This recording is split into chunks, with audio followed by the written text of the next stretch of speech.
Olá, começando mais um Bela Máquina, no canal de automobilismo do Portal Terceiro Tempo.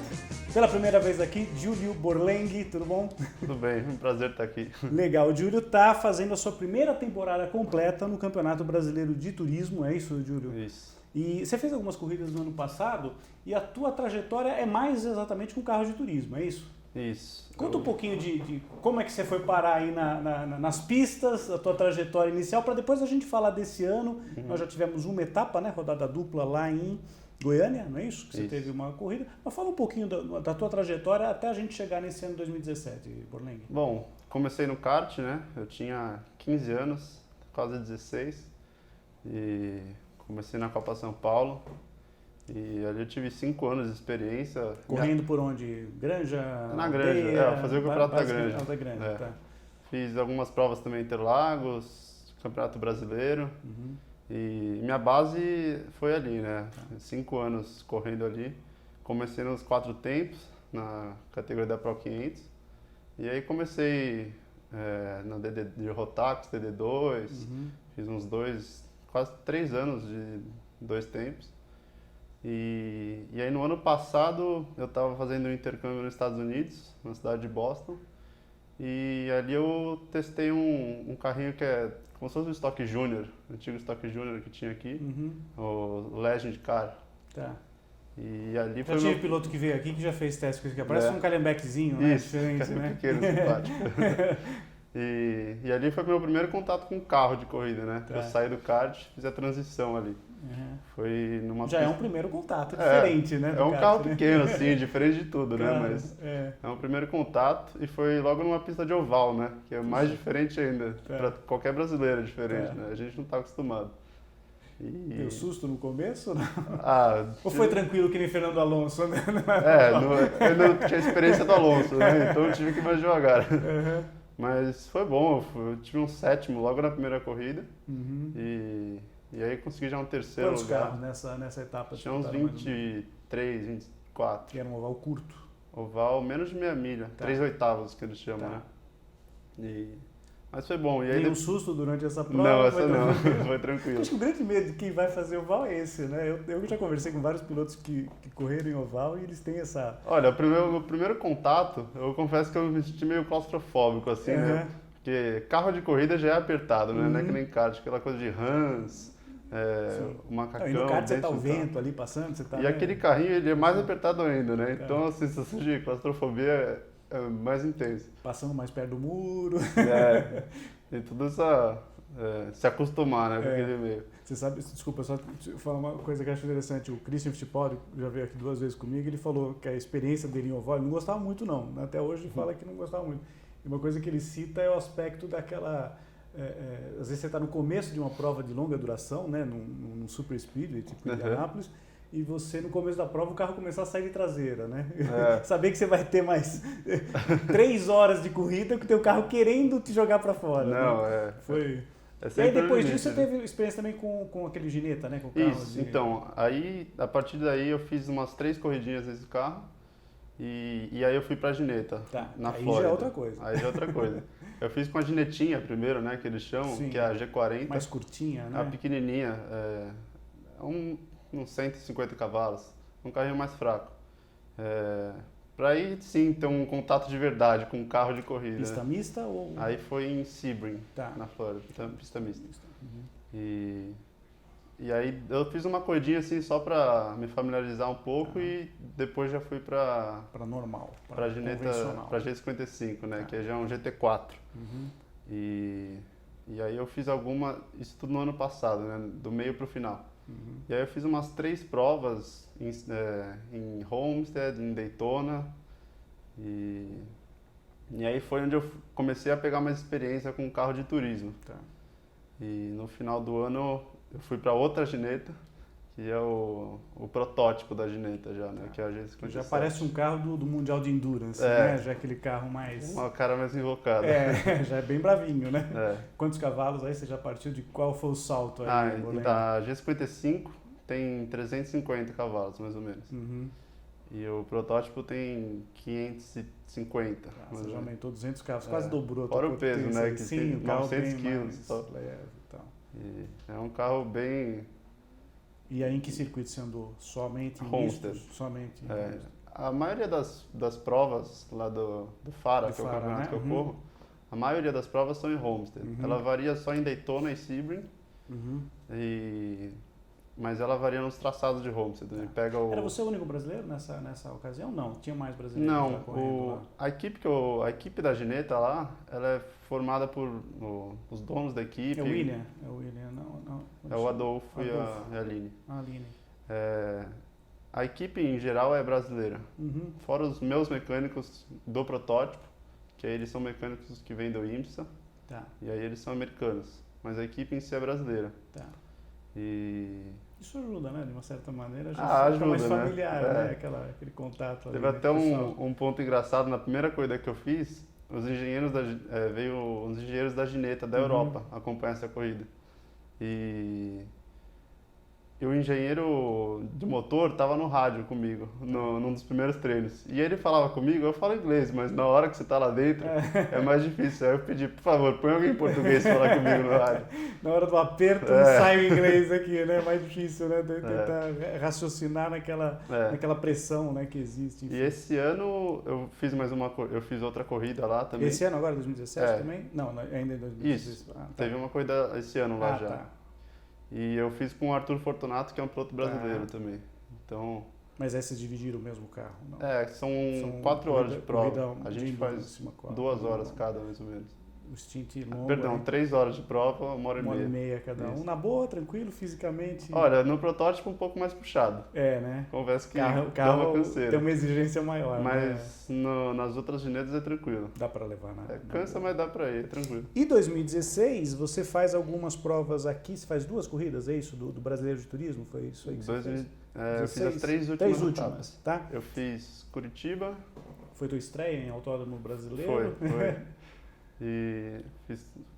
Curvelo você também teve? Curvelo e São Paulo. Tá. São Paulo eu participei, né? Mas quando na corrida eu tive um acidente na primeira curva e praticamente não dá pra Você só treinou, deu pra sentir a pista e tal. Eu fiz os treinos, né? Tá. E a primeira curva. E Curvelo teve alguns problemas, né? O pessoal teve algumas dificuldades, o pessoal da Stock, inclusive, com questão de muros, a área, tal, escape, que não estava muito legal. A gente espera que para esse ano eles tenham resolvam os problemas, né? Para a etapa que vai acontecer lá da Stock. Não está no calendário de vocês, né? Curvelo não está, pelo que eu estou vendo aqui, não tá. Eu acho que eles reformaram o calendário e acabou entrando. Acabou entrando, porque pela definição que eu tinha, vocês devem... A próxima, de qualquer maneira, é Santa Cruz. Dessas 3 etapas do ano passado para agora, o que você sentiu de evolução tua em relação ao carro? É muito difícil o carro ter as manhas e tal? Olha, como é que é? Ele é bem diferente dos carros que eu tinha andado, né? Ele é um pouco mais parecido com o estilo Stock Car de guiar, né? Câmbio sequencial, tem que fazer um blipzinho ali na hora de reduzir no acelerador. E é um carro mais pesado também do que a Gineta. As reações são bem diferentes. É tudo um pouquinho mais lento. A potência de motor é similar da G55. Porém o pneu é um pouquinho mais duro, o carro é um pouquinho mais pesado. Então tem uma tocadinha um pouco diferente, vai. Não é... E às vezes uma coisinha ou outra de ajuste é o suficiente para você no grid subir 5, 6, 7, 8 posições. Né? Apesar do grid não ser tão cheio no Brasileiro Turismo, ele é... E os carros, muito apertado. Ele é muito apertado e os carros são muito iguais, né? O regulamento não permite tanta diferença, assim. É tudo ali pouquinho, é pelinho que mexe de um carro para o outro. Então, qualquer coisa que você mexe, você pode ganhar 4 posições do grid. Tá, e o que você sentiu o que você sente num final de semana, o que você mais tem que trabalhar em termos de ajuste de carro? Claro que cada circuito tem o seu diferencial, né? Curitiba é uma pista com curvas rápidas e Interlagos também é uma pista um pouquinho mais lenta em algumas áreas e tal, mas o que você mais trabalha com a tua equipe? Hoje a tua equipe qual é? Hoje eu estou na Full Time. Tá. Ano passado eu corria pela Hightech. Tá. E eu sinto... final de semana de corrida, porque o final de semana são sempre rodadas duplas, não é isso? Uma corrida no sábado. Com exceção da final, que é Interlagos. Como a Stock Car que vai ter uma bateria única, né? E aí vocês têm uma corrida no sábado e uma no domingo. Isso. Dessa forma que funciona, 25 minutos e 30. As 2 baterias têm uma diferença. Esse ano mudou, são 30 e 35. 30 e 35. E com a diferença que na segunda bateria tem parada de abastecimento. Obrigatória, né? Obrigatória. Tem uma janela igual a Stock Car, né? Isso, tem uma janela. Um período de voltas ali que você obrigatoriamente tem que entrar para tem uma janela de 5 minutos ou 10 minutos que tem que fazer o pit stop e abastecimento. É calculado, às vezes não precisa nem abastecer, né? Você só mas é obrigatório colocar o tanquinho ali. É obrigatório encaixar e tirar. Mas menos, aí vai da estratégia de cada um. Claro. E o final de semana, os treinos, o tempo de treino é curto, né? São dois treinos de meia hora, né? E esse é o maior desafio. Porque primeiro você tem que se adaptar à pista, senão não adianta você ficar mexendo no carro, né? Se você ainda não se encontrou com a pista. E o desafio é esse, você se adaptar o mais rápido possível para começar a mexer no carro. E normalmente quando você começa a mexer no carro, você já está em cima da classificação. Às vezes você mexe alguma coisa no warm-up ali, em 10 minutos. Dá tempo de tentar dar uma... tempo, mas o desafio é esse. E vai da sensibilidade do piloto. E é claro, hoje vocês têm uma condição de informação, né, com telemetria, que ajuda um pouquinho também. Você saber onde você eventualmente está indo um pouquinho diferente do ideal, né, numa volta ideal, enfim. Né? E eu diria que o segredo, uma ferramenta que está ajudando muito a gente, é de se preparar antes das corridas. Diminuir essa estaca zero, né? Simulador, vídeo. Eu faço muito um preview assim antes das corridas. Eu vejo onboards de outros pilotos no YouTube e eu vou anotando, não, aqui ele freia no 70, ele reduz tantas marchas. Você já vai decorando ali para não chegar cru demais. Para não começar da estaca zero, né? Você já tem uma vantagem, enquanto os outros estão vira para direita e para esquerda aqui.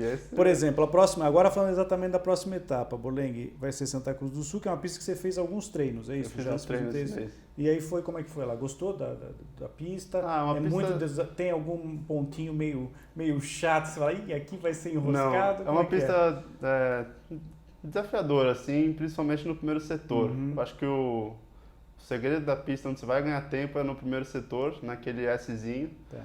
E o começo do segundo setor também, ele na curva da ferradura e a curva da bota, que eles chamam, né? E eu tive 2 dias de treino lá esse mês. E não é um carro exatamente igual ao do Brasileiro de Turismo, é um volta rápida que eles chamam, né? Que é o antigo Stock Car. Mas pelo menos para você ter uma identificação com relação pelo menos o pneu é o mesmo pneu do Brasileiro de Turismo. O motor é um pouquinho mais forte, mas ele serve assim para conhecer a pista, né? Depois readaptar a guiada do Brasileiro de Turismo. Uma novidade que você teve, eu acho, em relação à tua carreira, não sei como que era lá nos Estados Unidos, nas provas que você fez, é o botão de ultrapassagem. Lá você tinha alguma coisa parecida com isso? Não, foi uma novidade. Uma novidade para você? Foi. Como é que foi isso? No final de semana vocês têm um X número de botões que vocês podem utilizar. Fala um pouquinho disso daí para o pessoal entender, Borleng. Ano passado eu já tive isso, mas mudou um pouco o regulamento para esse ano, né? Ano passado era só liberado na segunda bateria, na corrida do domingo. Agora vocês têm um número X que vocês podem usar até na classificação. Eram 8 ano passado e esse ano aumentou para 12.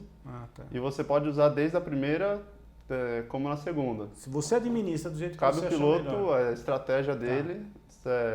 Se ele quiser usar todos na primeira, ele pode usar, mas também não vai levar para a segunda, né? Vai ficar em apuros na segunda bateria depois. Né? Tem que... Porque faz uma diferença muito significativa. O pessoal está acostumado a ver na estoque, agora até acende a luzinha ali em cima, né? Não, vocês não têm esse... A luz não, mas faz muita diferença. Faz uma diferença significativa. Para ultrapassar, na ultrapassagem é essencial. Facilita muito, né? E não só para passar, mas como tanto para se defender também, né? Ou como para se livrar ou conseguir chegar no abrir carro uma da vantagem, frente. né? Isso. Se aproximar de alguém para tentar meio que incomodar, pelo menos visualmente, tentar induzir o cara que está à frente ao erro, que é uma coisa que também vocês têm que pensar nesse aspecto, né? E isso daí é muito importante na estratégia. Isso. Em Goiânia, por exemplo, na primeira corrida eu larguei em 10º, acho. E da primeira corrida para a segunda corrida inverte os 6 primeiros, né? É grid invertido. E eu estava disputando pela 6ª posição ali nas últimas 3 voltas. Que seria a pole da segunda corrida. Seria a pole da segunda corrida. E eu acabei usando um pouco mais de push ali. Eu usei acho, 8 na primeira corrida e sobrou só 4 para a segunda. Mas acabou valendo a pena porque se eu não tivesse usado os 2, 3 pushes a mais do que eu calculado ali, eu ia largar em 7º e 8º, e não em primeiro, como eu consegui largar.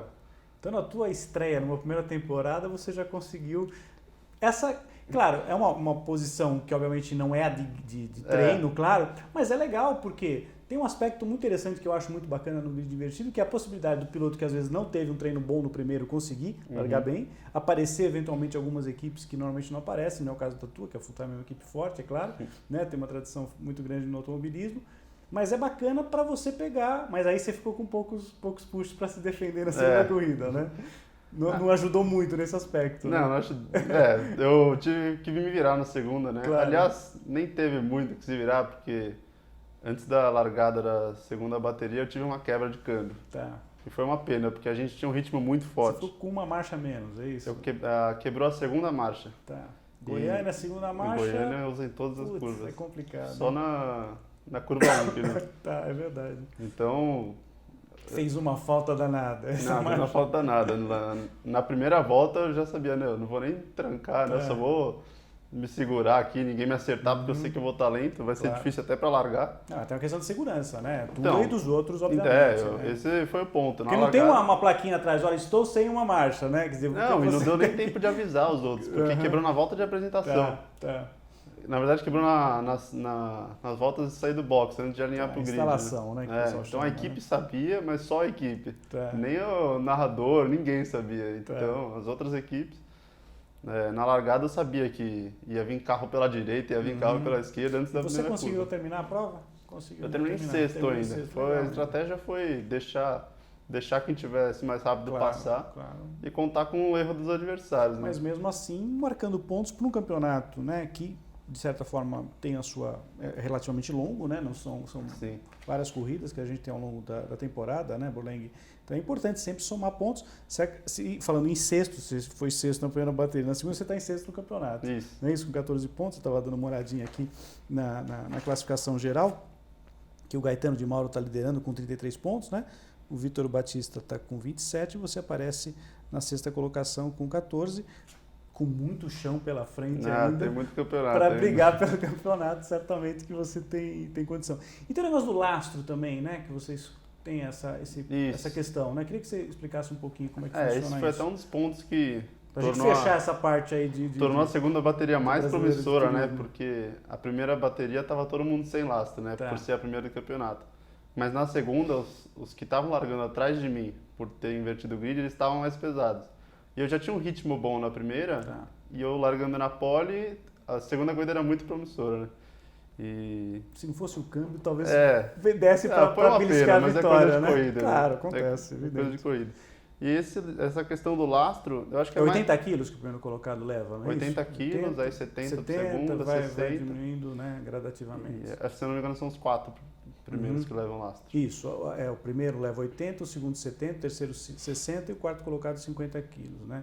É mais no sentido de dar uma equilibrada ali. Tanto a questão do lastro, o grid invertido e até os pushes, né?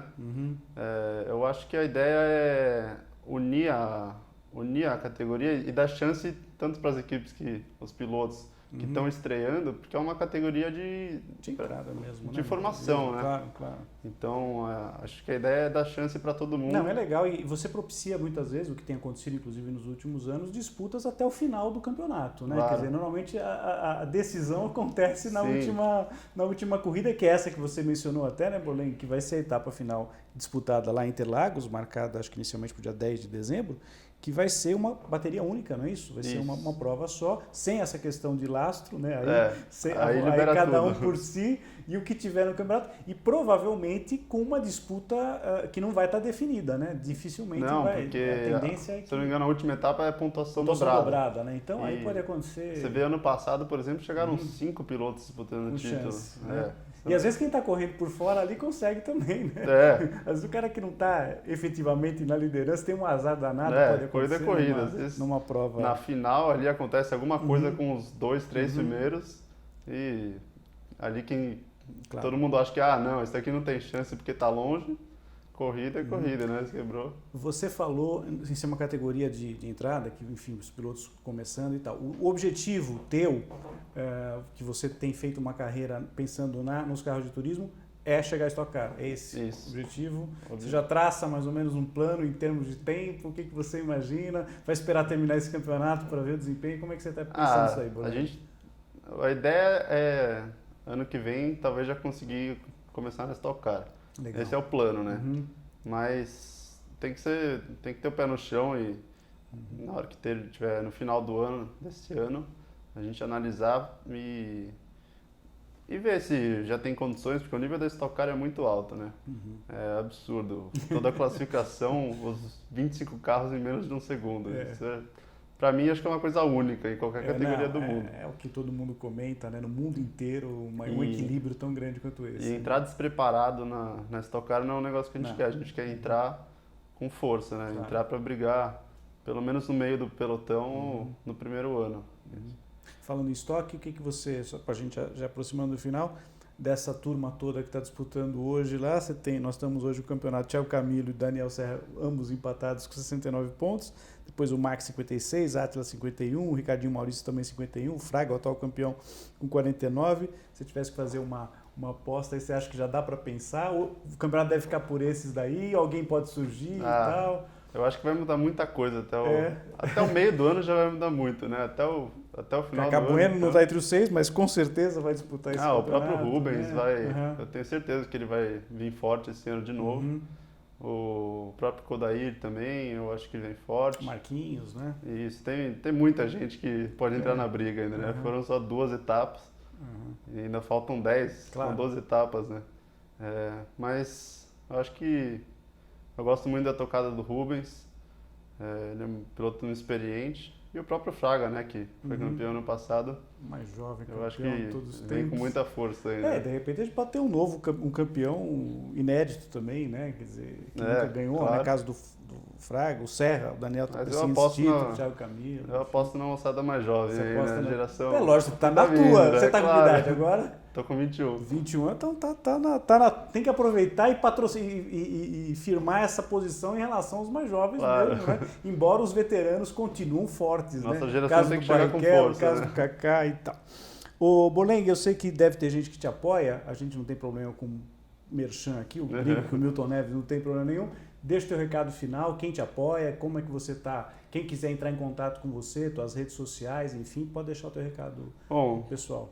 Meu apoiador oficial é a Cesare Logística e quem quiser acompanhar meu trabalho aí, eu posto bastante vídeos pelo Facebook, Instagram, Piloto Júlio Borlengue, só entrar lá. Vai passar embaixo para vocês darem uma olhadinha e acessar a página, enfim. E tem sempre espaço, eu costumo brincar, né? Capacete, macacão, para colocar a marca sempre à vontade, né? Arruma, né? A gente aperta. Se tiver, aperta um pouquinho e coloca. Bolengue, muito obrigado pela tua participação hoje aqui no Bela Máquina. Foi um prazer te receber. Faço votos que você tenha uma ótima temporada de 2017, né? Próxima etapa lá em Santa Cruz do Sul, no Rio Grande do Sul.